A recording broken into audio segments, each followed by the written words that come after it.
बिस्मिल्लाहिर्रहमानिर्रहीम अस्सलामुअलैकुम। I hope you are all well. जी प्यारे बच्चों, यकीनन आप अपनी तालीम में बेहतर से बेहतर होने के साथ साथ ख़ुद को मज़ीद बेहतरीन बनाने में कोशिश होंगे। आज मैं एक नई वीडियो और एक नए टॉपिक के साथ हाजिर। हम डिस्कस करने जा रहे हैं brief timeline of the Persian empire.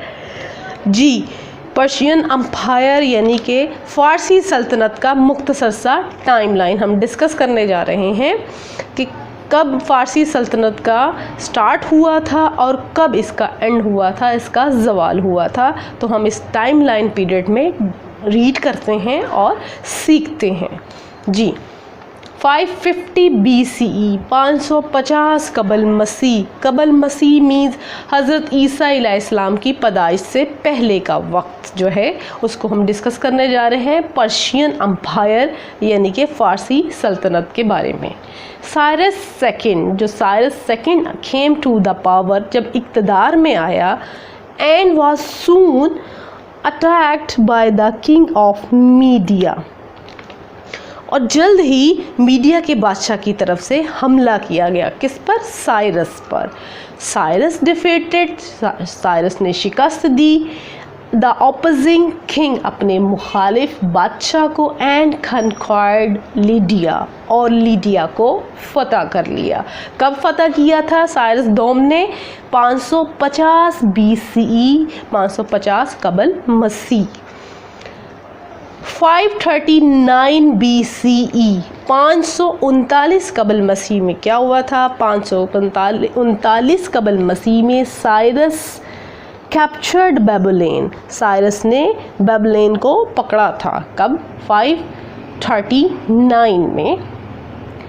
529 BCE 529 कबल मसीह में after invading India Cyrus died in a battle. जी, 529 कबल मसीह में हिंदुस्तान पर साइरस ने हमला किया और साइरस एक जंग में मर गया था। कब? 529 BCE में साइरस की डेथ हो गई थी। 522 BCE 522 कबल मसीह after the death of Cyrus, Cyrus के मरने के बाद हिज सन, उसका जो बेटा था कैबस केम इनटू द पावर, इक़्तिदार में आया, came into the power and died in 522 BCE, और इसकी भी मौत हो गई 522 में। किसकी? साइरस के बेटे की। अब देन फिर डायरस ने दावा किया द थ्रोन बाय डिफीटिंग बदरिया को शिकस्त देने का। प्री-शोएबली कैबस ब्रदर, और गालिबन वो ये भी दावा करता था कि वो कैबस का भाई है।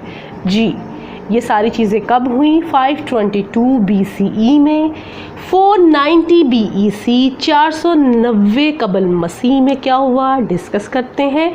The Persian Wars 490 to 479 BCE तक, जो पर्शियन जंगें थी वो 490 से लेके 469 तक चली।